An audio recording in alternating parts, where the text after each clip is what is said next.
13 students, 2 teachers, and 1 3-month-old go out to Xizhou village in the Yunnan province for 4 weeks. This program is called Microcampus. Our purpose is to get outside our comfort zone, learn from the village, connect with the village, and much more.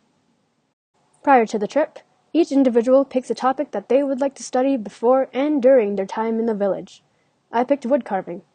I chose my topic because I like to make things with my hands, and I like art in general. The thinking, purpose, and techniques that all go into art fascinates me. Through my journey of trying to learn how to be a woodcarver in rural China, one must keep in mind the initial research, the interactions with people, and the actual making of the product. First step on my journey was the research I had to do prior to the trip. Before going to Xizhou, I created a list of questions that I wanted to answer, and I also went online to find background information. I learned about how Jianchuan is famous for woodcarving and is often known as the home of woodcarvers. Even so, Jianchuan woodcarving has its roots in the bi-minority art. There are also many symbols that I read about, but no one specified any techniques used. I visited Microcampus alumni's projects, and they suggested going to Dali Old Town first. It may not sound like a lot, but this research took steady time and effort that would eventually help me out in the field. Next, when I arrived, I had to talk to people who would help me continue my research and possibly find a teacher. I began by talking to Mr. Taffel, Miss Mai, and Mr. Dake. Mr. Taffel and Miss Mai told me to visit Dali Old Town's South Gate, and Mr. Taffel told me to talk to Mr. Du. I went to Mr. Du, and was a bit nervous at first, but he showed me around the place and told me story after story about whatever antique was at hand. He told me about the printing blocks to make paper money for the dead, stories about dragons and their characteristics, and more symbols within carvings. For example, dragons symbolize authority and deers symbolize longevity. Talking to him is really easy, and everything he says has meaning. As first conversations go, I think it went pretty smoothly. Finally, I went to Dali Old Town's South Gate to talk to other experts. I went with Mr. Taffel along the street, and he made it clear that I was in charge of my project. The first time I went over there, I talked to 4 strangers, all of which were carving wood at the time. It got a little easier as I went along, but still retained some awkwardness. The second time I took to the street, Rico accompanied me to find someone who could teach me how to carve wood. Once again, the first 2 conversations were a little blank and a little awkward, but after the 5th person, talking back and forth went smoothly.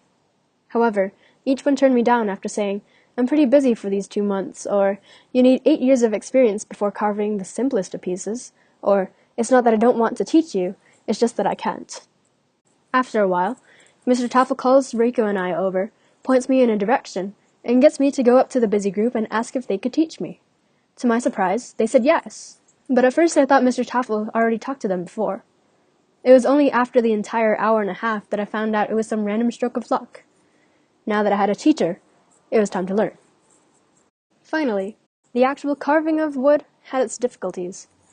I sat down and didn't really know what to do. My teacher went to a back alley to grab a piece of scrap wood and drew a flower on it. Then, he laid out around 30 different blades and told me to outline the piece. He spoke pretty quickly and with a bit of an accent, so it was difficult to understand his instructions. Later, Mr. Yang would carve one petal and tell me to do the same thing to the rest. The fast pace of the carvers surrounding me and the smoke in the air threw me off quite a bit. I half guessed through the initial steps, but apparently it worked because the flowers sort of appeared. I learned how to use 2 types of knives, how to clean up corners of a piece, how to carve with a grain, and how to use a mallet. By the end, my nose stung and my arms hurt a little bit. I went back a second time, and it was the same pace and the same smoke. However, this time, things were getting a little easier.